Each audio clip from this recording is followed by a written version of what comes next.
Hello guys, at ito nga naboboring ako kaya kahit na hating gabi na ay gumawa pa rin ako ng lumpia wrapper. So ayan, ililipat natin dyan. Yan natin paghahaluin. 1 cup of all-purpose flour. Yan.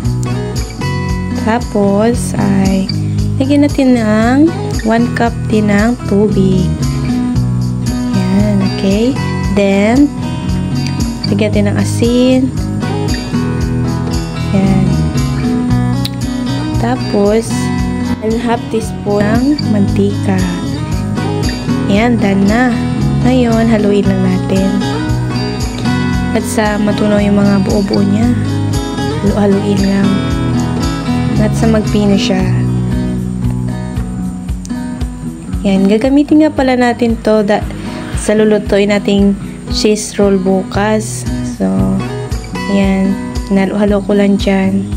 Wala kasi akong nakitang lumpia wrapper sa bayan eh. Kaya, ayan, gumawa na lang rin ako ng homemade lumpia wrapper. At yan nga guys, hindi pa maayos ang pagkalagay ko. Pero, ayan, nabubuo naman siya. Ayos na yan. Ako lang naman din ang kakain. Tsaka, medyo makapal yata ang pagkagawa ko.